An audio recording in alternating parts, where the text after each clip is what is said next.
There is an unending fascination in the rhythm of life of the Florida Everglades. Vast areas that stretch across Florida.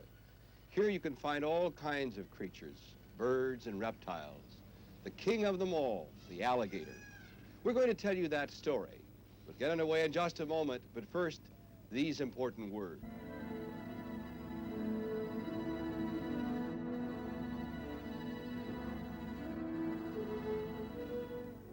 200 million years ago, the dinosaur reigned supreme on the face of the earth. Today, the alligator reminds us of that same prehistoric order known as the ruling reptiles. His kingdom is the bizarre and exotic Everglades of southern Florida.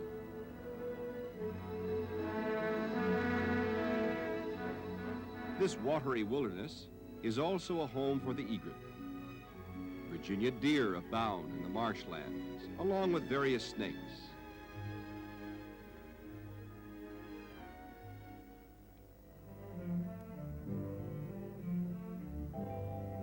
The great white heron stalks the shallows. The Everglades offer a sanctuary for no less than 16 endangered species.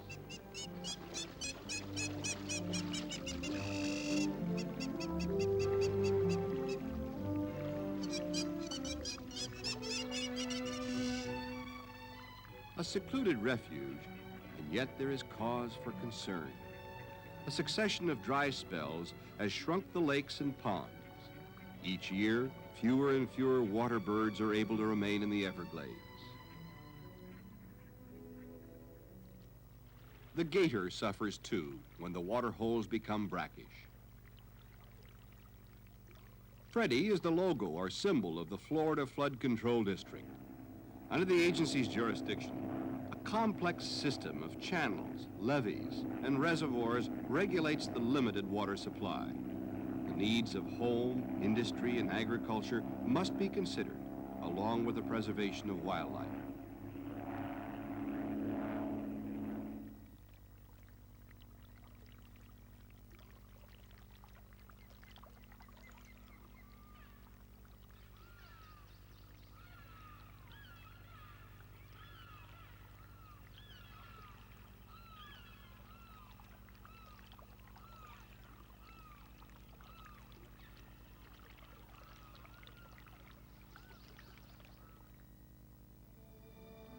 Only a small part of the Everglades corresponds to the popular notion of swampland. The alligator lurks in murky pools with a cold eye out for prey. But most of the region resembles a sea of grass, fed by a river widening to some 50 feet, but never more than a few inches deep. The semi-tropical climate nurtures cypress and palmetto in towering abundance. The snowy egret prefers the mangrove. Fawns learn to be practically amphibious in waterlogged pastures. A portion of the Everglades is now a national park with all wildlife protected by law. But neither fish nor fowl nor baby possum is safe from the largest predator. Nature's law is harsh but redeeming. A natural balance must be maintained.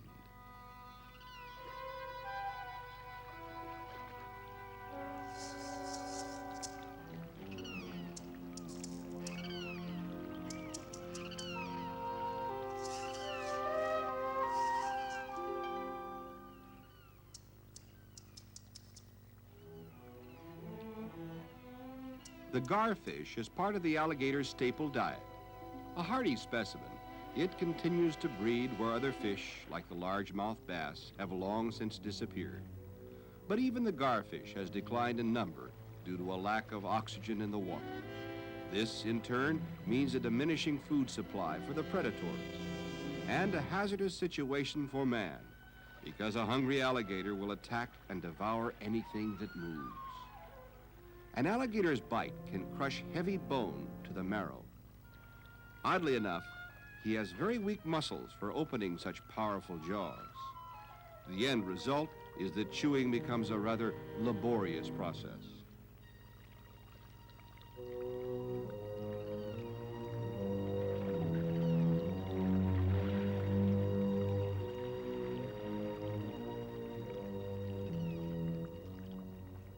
The raccoon normally inhabits the pine lands, a region slightly elevated from the alligator's favorite haunts. But on occasion, being a curious fellow, the coon will wander down into enemy territory. And doing so, he will sooner or later be drawn to the water hole where the danger is the greatest.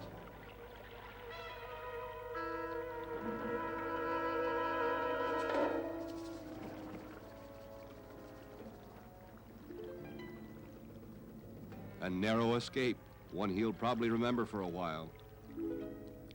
An alligator looks different than a crocodile, but not much. The gator has a broader but more rounded snout, and his teeth don't show when his mouth is closed. But who wants to get close enough to vouch for the difference?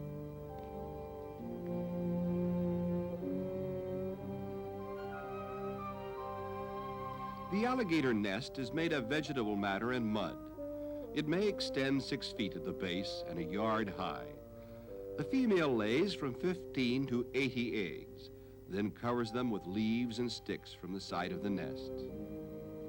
Alligator eggs are hard-shelled, so it becomes no easy matter for the babies to break out into the world.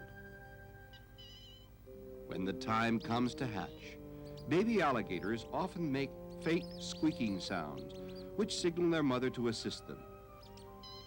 Unlike most reptiles which abandon their eggs, the alligator hovers about to protect first the nest and later the young.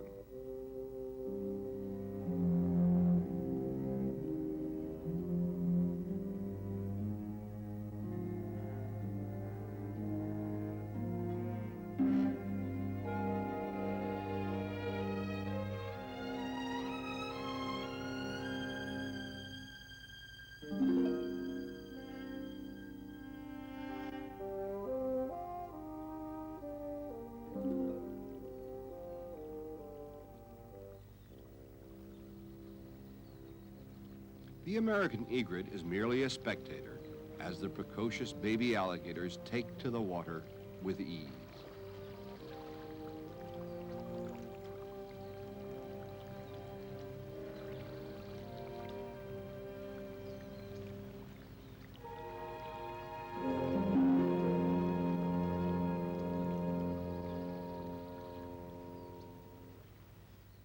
Bull alligators are notoriously cannibalistic.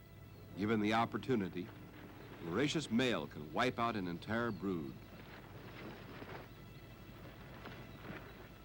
The baby alligator doesn't realize the impending danger.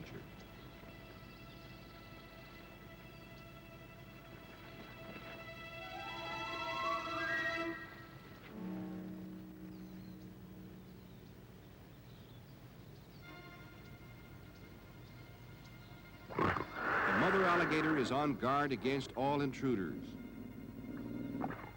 The bull issues a challenge. Ordinarily, the female would retreat, but nature has provided instincts stronger than even the will to survive.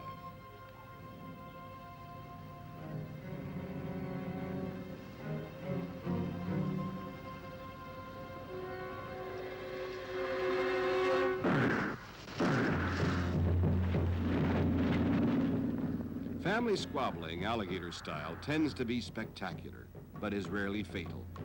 The creatures are poorly equipped to effectively kill each other. But you might say mother won a decision.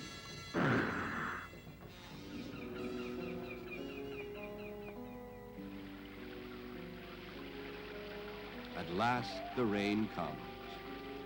The Reclamation Project, administered by the Florida Flood Control District, will try to save any overflow, not only to prevent flooding, but also to provide a reserve for the next prolonged dry spell. The gator, meanwhile, goes about his carnivorous business. Protected by federal edict and having few natural enemies, the species would seem to be good for another 1,000,000 years. But, like his ancestor, the dinosaur, the alligator remains vulnerable to his environment, to the fixed interdependence of nature's scheme.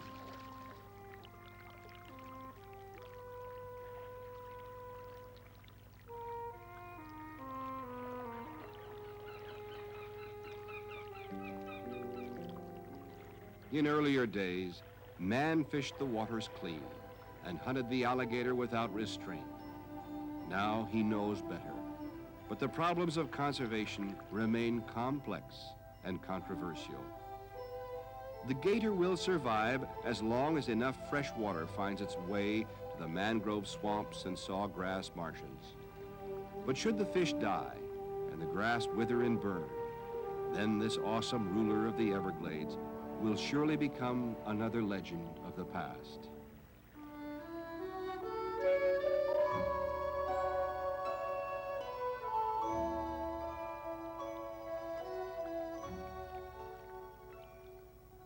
Among the varied wildlife are certain creatures so scarce in number as to be in danger of extinction. More about one of these vanishing species in just a moment.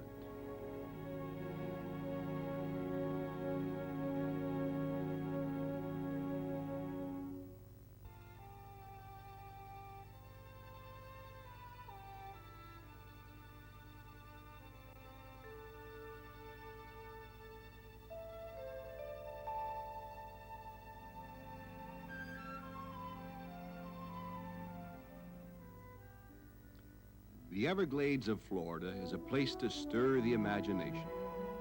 One thinks of prehistoric times when the earth was moist and the sun was hot and all manner of things grew in rank profusion.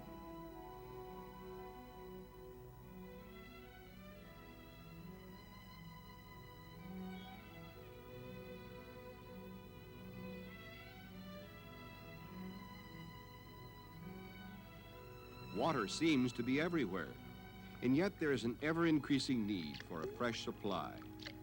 Fresh water contains the vital oxygen necessary to both plant and animal life.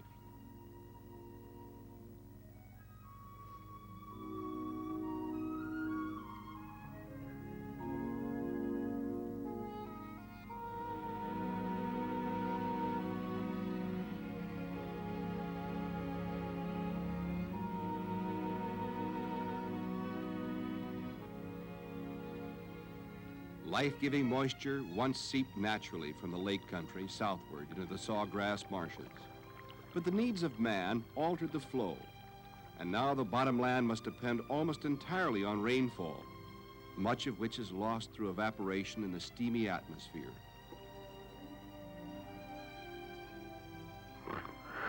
The Everglades is home base for all sorts of primitive-looking creatures,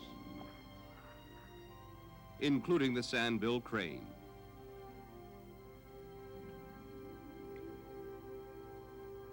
The wood ibis is the only American stork. Unlike other birds along the trail, the great white heron remains shy. The osprey is a bird of prey, strictly on a fish diet. The spoonbill prefers frogs and aquatic insects. In flight or at rest, the bald eagle is majestic. He mates for life and will keep the same nest for years. Of all the birds in this birdwatcher's paradise, the kite bird is the rarest. A member of the hawk family, sometimes called the stale hawk, the Everglades kite has never been sighted in any other region. His range was once the entire peninsula of Florida, but in 1965, only 10 birds were counted.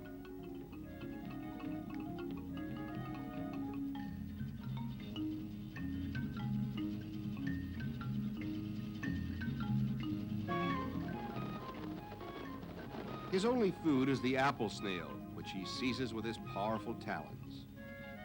His narrow, sickle-shaped beak is well adapted, but over-selective feeding has brought the kite to the point of probable extinction.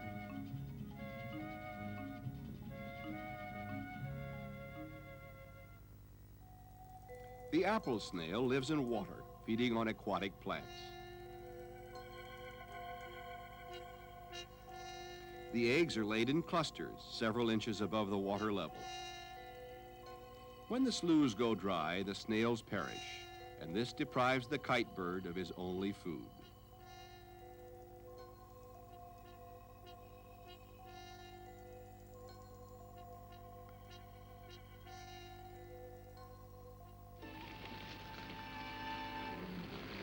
prolonged drought also creates a fire hazard.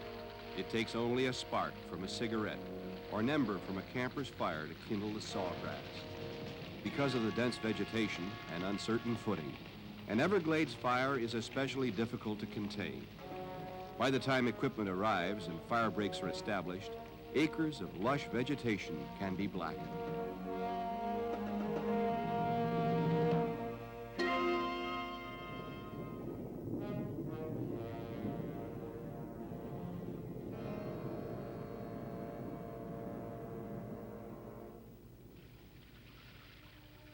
Rain falls from June into November in the Everglades, but the land is flat, lacking natural reservoirs.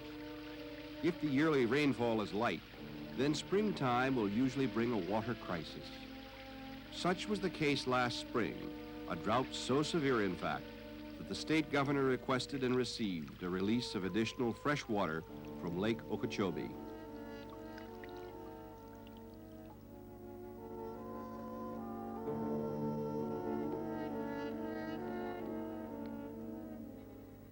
The kite bird will nest in a tree or a bush or even a clump of grass.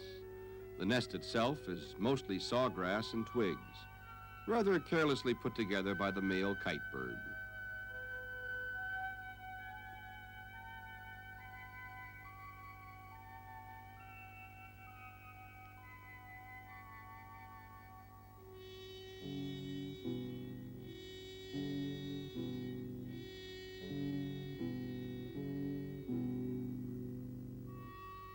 A kite bird couple will often produce only one fledgling in a year, still another reason for their tenuous existence.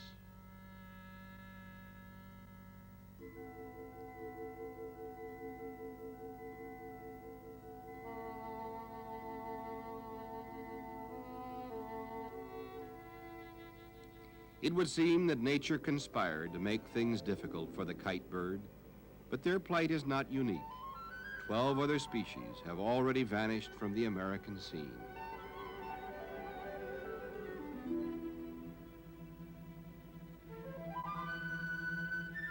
Nicknamed the snake bird or swamp turkey, this long-necked fellow is properly called the anhinga. The Everglades never lacks for variety.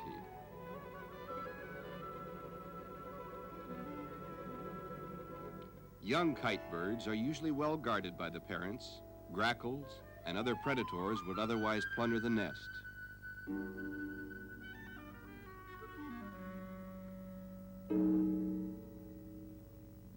Belonging to a family of predators, the kite bird is swift in flight and remarkably adept at aerial acrobatics.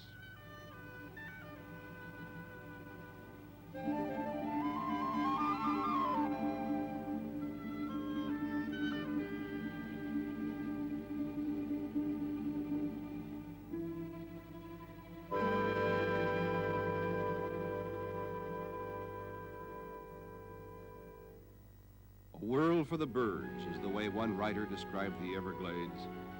It remains the only possible home for the kite bird with his specialized diet of snails. Whether this bird can make a recovery remains to be seen.